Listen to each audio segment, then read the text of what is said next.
Hari, hindi ko alam kung ano ang nararamdaman mo. Pero ngayon, si Lincoln ay talagang masama ang kalagayan at kung maaari, magpadala ng isang Sherpa pataas para tulungan si Lincoln.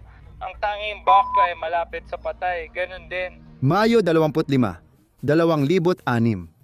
Isang lalaki ang nakahandusay ng walang galaw sa isang makitid na gulod sa taas na 28,000 at 200 talampakan sa bundok Everest.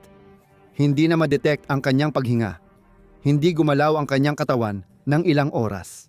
Isang grupo ng mga bihasang Sherpa ang sumuri sa kanya para sa anumang palatandaan ng buhay at nagkaisa sila sa parehong konklusyon. Patay na ang taong ito. Sinabi nila sa kanyang asawa na mananatili roon ang katawan nito habang buhay. Ngunit ang mga sumunod ay halos hindi kapani-paniwala. Ito ang kamanghamanghang kwento ni Lincoln Hall. Maligayang pagdating sa extreme. Kung nasa advanced base camp ka sa Mount Everest, noong huling Mayo 2006 ramdam mo ang kakaibang bigat ng tensyon sa hangin. Parang may masama sa bundok at totoo nga, 10 araw lang ang nakalipas, namatay ang British na umaakyat na si David Sharp sa Limestone Cave sa taas na 29,000 talampakan. 40 umaakyat ang dumaan sa kanya papuntang tuktok. May ilang tumigil, may ilang hindi, pero namatay pa rin doon si Sharp. At nagtatanong ang buong mundo ng isang hindi komportabling tanong. Nawalan na ba ng pagkatao ang mga umaakyat sa Everest? Nananatili pa rin ang tanong na iyon nang may isa pang umaakyat na nagsimulang sumubok abutin ang tuktok. At kahit hindi niya alam, ang mangyayari sa kanya sa susunod na 12 oras ay magiging kapareho ng trahedya ni David Sharp. Muli na namang nangyari, ang pangalan niya ay Lincoln Hall. At hindi siya basta-bastang umaakyat lang tuwing weekend para lang matik sa bucket list ang Everest. Si Lincoln ay tunay na alamat sa pag-akyat ng bundok sa Australia. Noong 1984, noong siya ay 29 pa lang, bahagi siya ng unang Australian expedition na umakyat sa Everest.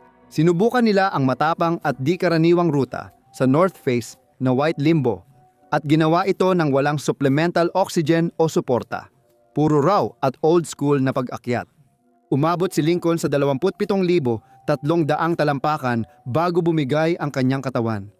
Nang maranasan niya ang mga unang sintomas ng cerebral edema at frostbite, nagdesisyon siyang bumalik.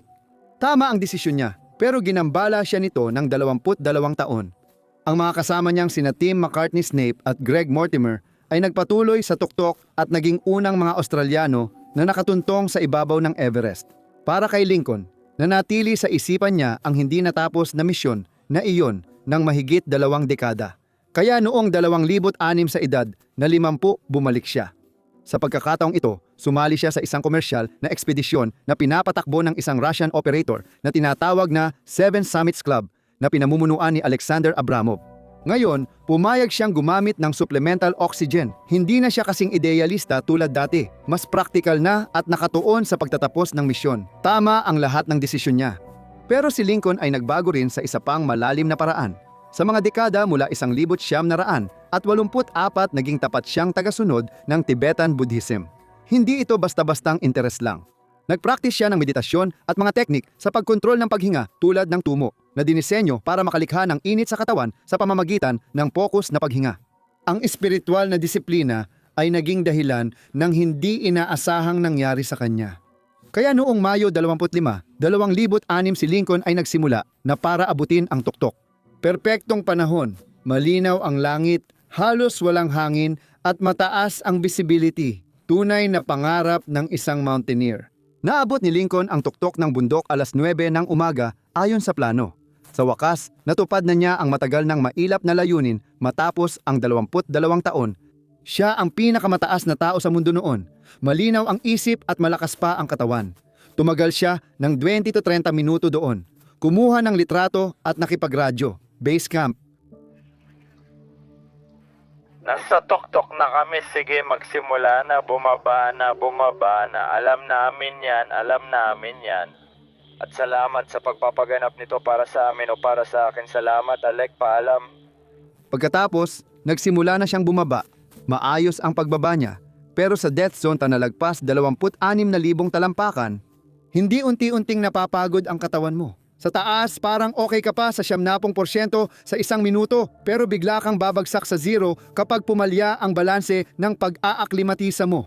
Para kay Lincoln Hall, ito mismo ang nangyari bandang alas 10 ng umaga. Pagkababa niya sa mga 28,000 talampakan malapit sa tinatawag na Rock Triangle, napansin ni Lincoln na bumabagal ang lakad niya. Naging malabo ang pananalita niya sa radyo pagsapit ng alas 10:30 ng umaga. Nagsimula siyang matisod, naging bigla at hindi magkakaugnay ang mga galaw niya at sa isang iglap parang bumagsak na lang ang katawan niya. Natakot ang mga bihasang Sherpa na kasama niya nang makita siya dahil alam na nila ang ibig sabihin nito. Nakita na nila ito noon.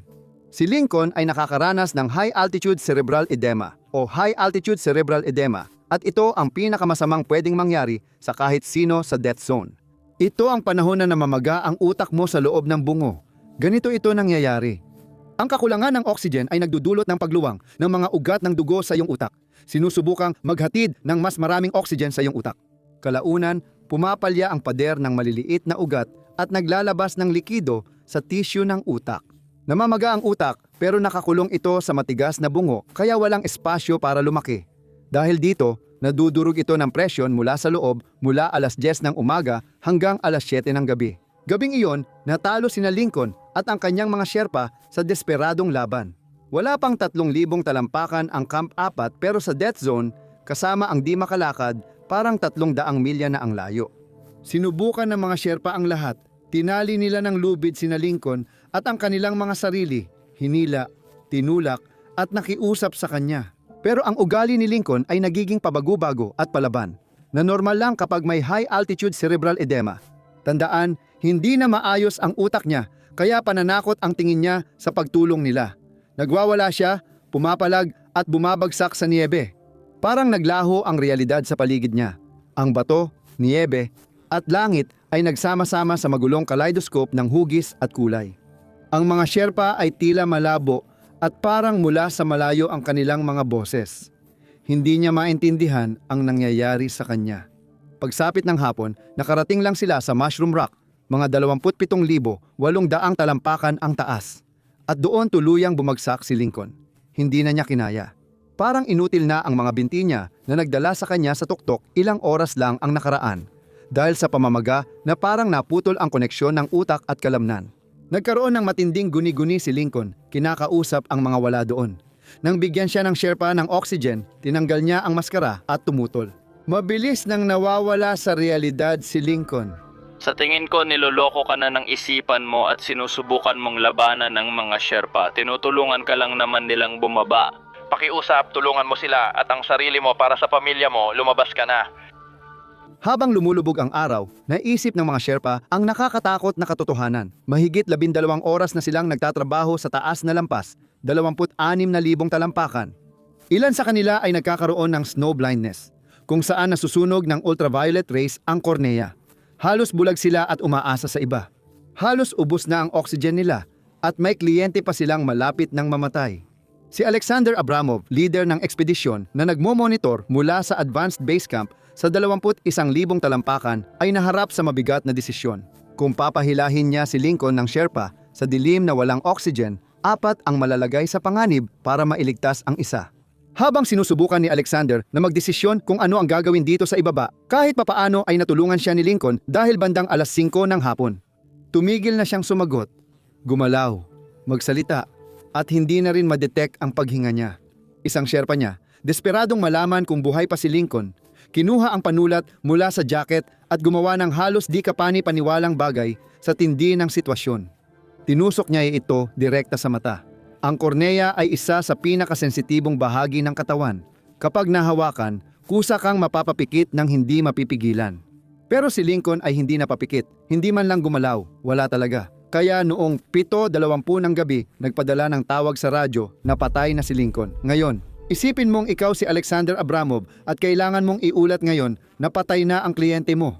May grupo kang Sherpa na malapit ng mamatay dahil sa pagod, hypothermia at pagkabulag. Ano ang gagawin mo? Nagpasya si Alexander na iwan siya upang iligtas ang sarili. Sinunod ng mga Sherpa ang tamang protocol para sa high altitude na libing. Kinuhaan siya ng litrato bilang patunay sa insurance at pamilya na patay na siya. Itinali siya sa bundok para hindi gumulong pababa. Dahil mahalaga ang gamit sa death zone, kinuha nila ang natira niyang kagamitan. Inalis nila ang kanyang oxygen mask, regulator at sleeping bag, mga gamit na mahalaga sa kaligtasan habang bumababa. Iniwan nila si Lincoln Hall na nakaupo sa niebe sa 29,000 talampakan. Bukas ang downsuit niya hanggang baywang dahil sa deliryo, kita ang mga kamay at walang takip ang ulo. Bumaba sila sa dilim at iniwan siya sa bundok. Hating gabi na nang makatanggap si Barbara Lincoln ng tawag sa Australia mula sa kumpanya ng ekspedisyon at maingat ang kanilang pagsabi. Ipinabatid nila sa kanya ang balitang kinatatakutan ng bawat pamilya nang umaakyat. Matagumpay na naabot ng kanyang asawa ang tuktok at natupad ang pangarap niya. Pagbaba niya, may hindi inaasahang nangyari at namatay siya sa bundok Everest. Tama rin sila. Sa puntong iyon, nakahiga na siya sa -40 degree na temperatura ng ilang oras, walang malay, nasa hypothermic coma. At ayon sa bawat pangunahing prinsipyo ng high-altitude medicine, patay na ang taong ito. Ginising ni Barbara ang mga anak nila para sabihing hindi na uuwi ang kanilang ama. Nalaman na ng mga kaibigan at pamilya ang malungkot na balita.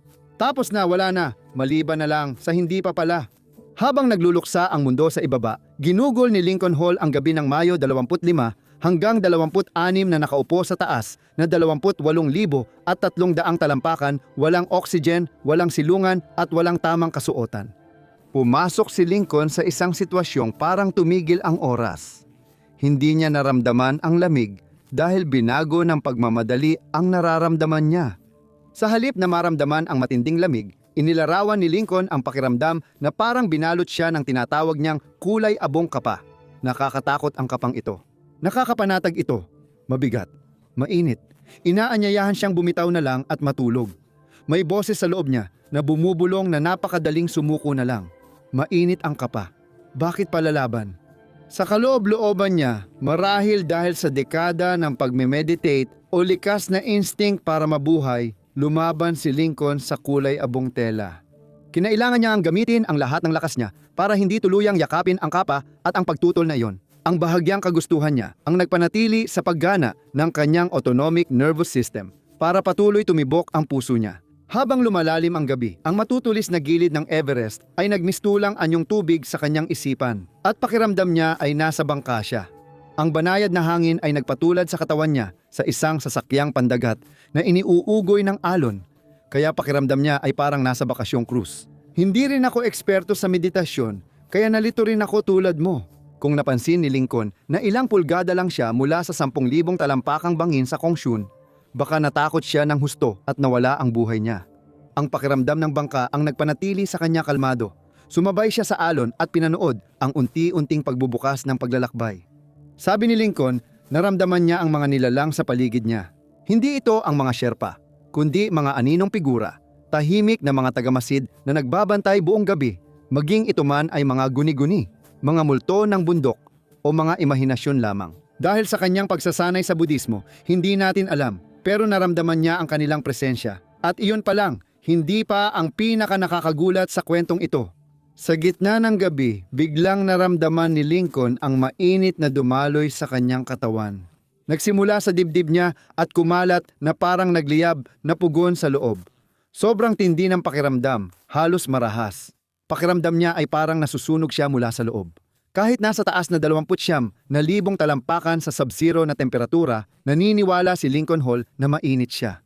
Ang lamig na ilang oras nang sumusubok pumatay sa kanya ay tuluyang nawala sa kanyang pakiramdam. Ang nararamdaman lang niya ay nakakasakal na init. Kaya ginawa niya ang nag-iisang mahalaga para sa kanya. Sa sandaling iyon, binuksan niya ang zipper ng kanyang downsuit hanggang baywang. Inilantad ang kanyang dibdib sa hangin ng gabi. Hinubad niya ang kanyang sombrero. Inalis ang kanyang mga guwantes. Agad niyang naramdaman ang ginhawa. Ang lamig ng hangin sa balat niya ay parang ligtas, gaya ng pagpasok sa aircon matapos mabilad sa sauna. Umupo siya roon, kalahating hubad sa tuktok ng mundo, kalmadong nagpapalit ng damit na parang matutulog lang sa bahay. Ang hindi alam ni Lincoln. Hindi na kayang iproseso ng kanyang namamatay na utak ang sintomas ng matinding hypothermia na tinatawag na paradoxical undressing. Habang bumababa ang kanyang core temperature papunta sa puntong wala nang balikan, nawala ng kakayahan ang kanyang utak na kontrolin ang kanyang mga ugat. Ang mga ugat na matagal nang nakasara para mapanatili ang init sa mga mahahalagang organo, biglang sabay-sabay na bumukas. Totoo ang naramdaman niyang parang nasusunog. Pero hindi ito dahil sa init sa labas, kundi sa dugo niyang biglang dumaloy sa kamay at paa. Iniiwan ang mahahalagang bahagi ng katawan. Ayon sa lahat ng medikal na president at bawat pag-aaral sa mataas na altitude, dapat patay na si Lincoln Hall noon. Pero sa pagitan ng buhay at kamatayan, patuloy pa rin ang tibok ng kanyang puso. Hindi pa siya tapos sa bundok. Maliit lang na liko sa tren ng gulo ito. Linggo-linggo sa Patreon, nagpo-post ako ng eksklusibong video, paliwanag ng totoong nangyari, o personal na kwento na hindi ko sinasama sa YouTube. Kung gusto mong makita ang behind the scenes kasama ako, sumali sa Extreme Community sa Patreon. Kita-kits doon, Mayo 26, 2006.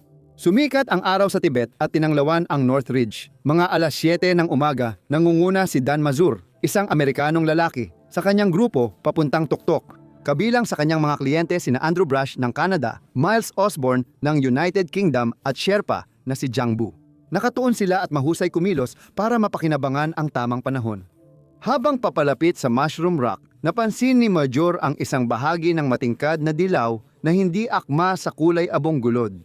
Una niyang inisip na tolda iyon, ngunit hindi naman naglalagay ng tolda sa gulod. Nang gumalaw ang dilaw na bahagi, agad na panganga si Mazur. Nang makita nilang tao pala iyon, nagmadali ang grupo umakyat sa bato para lapitan siya at nabigla sila sa di kapani-paniwalang tanawin.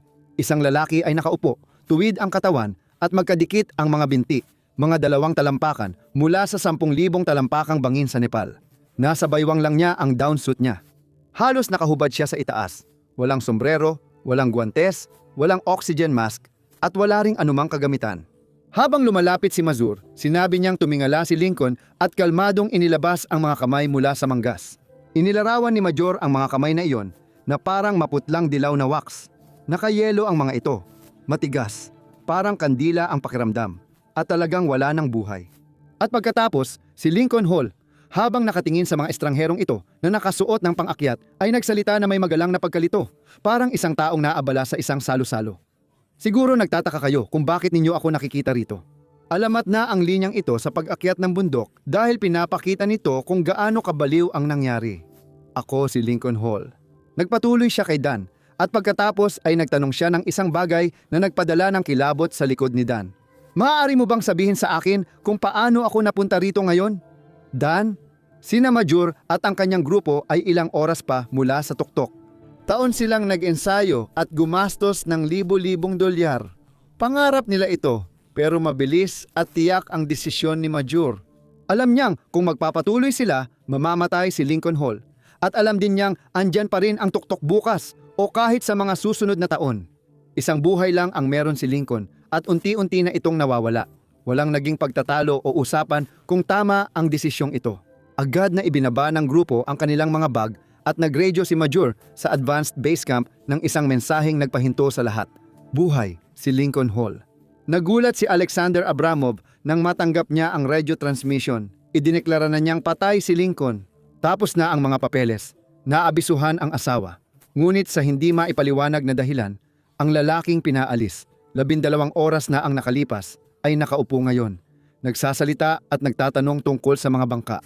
Hindi na nag-aksaya ng oras si Alexander at agad niyang inorganisa ang isa sa pinakamalalaking rescue operation sa kasaysayan ng Everest. Nagpadala siya ng 12 Sherpa mula sa mas mababang kampo at inalis ang lahat ng support staff sa bundok para mailigtas ang isang tao. Hindi ito desisyong pangnegosyo kundi pagtubos. Habang hinihintay nila ang pagdating ng rescue team, ginawa ng grupo ni Dan ang lahat ng kanilang makakaya para mapatatag si Lincoln. Ibinigay nila sa kanya ang kanilang oxygen, pinilit nilang painumin siya ng mainit na tsa. Tinangkang bihisan siya habang nakaupo pa ring halos hubad. Ngunit nang dumaloy ang oxygen sa katawan ni Lincoln, may kakaibang nangyari. Bumalik ang lakas niya, pero hindi ang katinuan. Pinatibay ng oxygen ang katawan, pero lumala ang mga guni-guni. Akala ni Lincoln na nasa bangka pa rin siya at tuwang-tuwa siya.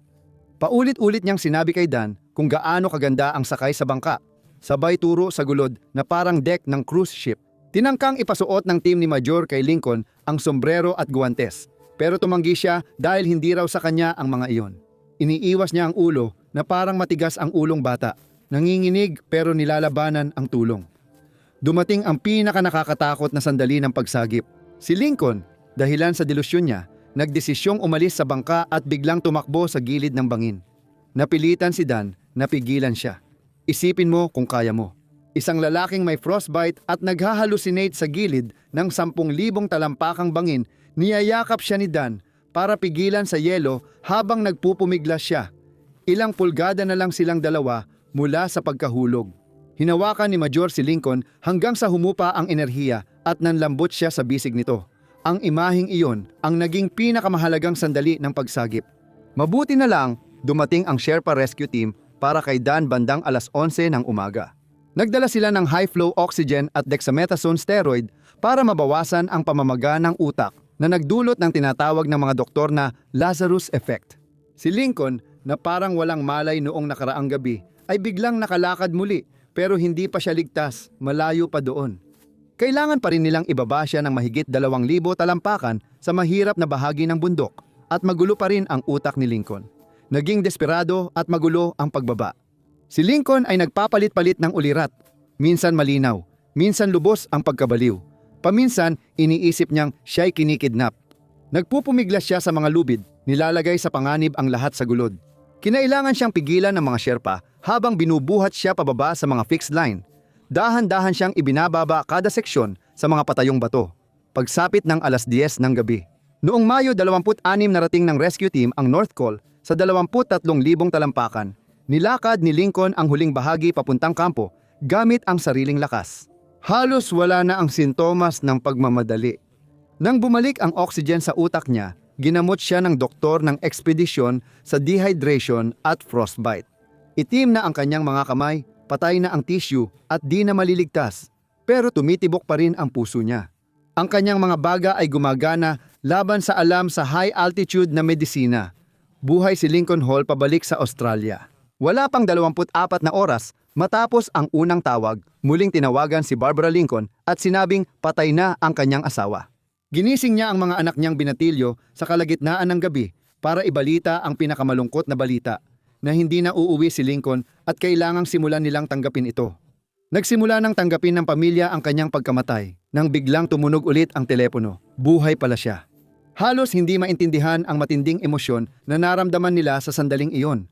Ang pagdadalamhati, sinundan ng imposibleng pag-asa at pagkatapos ay ng takot na baka mali ito. Naghintay si Barbara sa tabi ng telepono ng ilang oras habang dumarating ang balita mula sa bundok. Nasa 2nd baitang na siya, nasa North Col na siya. Bawat tawag ay patunay ng himala. Nabuhay si Lincoln Hall, ngunit nawala ang ilang dulo ng daliri at isang daliri sa paa dahil sa frostbite. Umabot ng ilang buwan ang paggaling dahil sa matinding rehabilitasyon, pero sa kaisipan, lumabas si Lincoln na nagbago.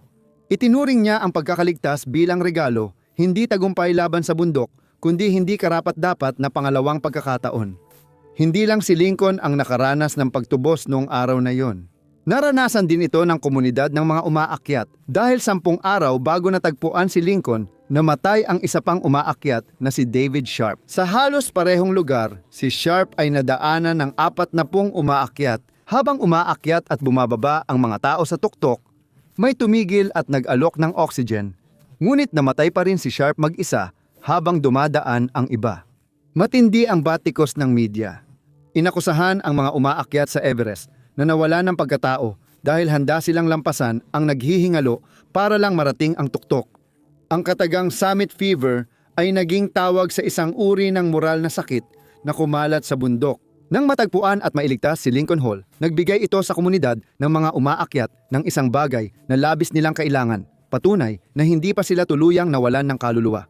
Ginawa ng grupo ni Dan ang hindi nagawa ng 40 umaakyat para kay David Sharp. Isinakripisyo nila ang summit, pera at taon ng pagsasanay para iligtas ang isang di nila kilala. Dahil sa pagsagip, nagkaroon ng pagkakataon ang mundo ng mga umaakyat na sabihin, tingnan ninyo na iligtas namin siya. Kaya pa rin naming piliin ang pagiging makatao kaysa sa pag-abot ng tuktok. Nagpatuloy si Lincoln at sumulat ng isang libro upang idokumento ang karanasan na inilahad niya ayon sa kanyang pananampalatayang Budista. Inialay niya ito sa pamilya at sa Australian Himalayan Foundation na nagtayo ng mga paaralan sa Himalaya, rehiyong muntik ng kumuha ng kanyang buhay. Ibinahagi niya ang karanasan hindi bilang tagumpay, kundi bilang sulyap sa simula ng kamatayan. Naniniwala siyang nakita niya ang maliwanag na liwanag at naramdaman ang pagkalusaw ng sarili. Ang pagkaligtas ni Lincoln ay isa sa kakaibang pangyayari sa kasaysayan ng pag-akyat ng bundok. Hindi ito makatuwiran, pero naaalala ko rito ang tungkol sa katatagan ng tao. Hindi lang ito tungkol sa kakayahan ng katawan na tiisin ang imposibleng mga kondisyon, kundi tungkol din ito sa mga desisyong ginagawa ng ibang tao kapag nakita kanila sa pinakamahina mong kalagayan. Isinuko ni Nadan at ng grupo ang kanilang summit, pangarap at puhunan ng taon at pera para iligtas ang isang di kilalang tao. Iyan ang pagkatao na dahilan kaya sulit ikwento ang ganitong kwento. Salamat sa panunood. Magkita tayo sa susunod. Manatiling matapang.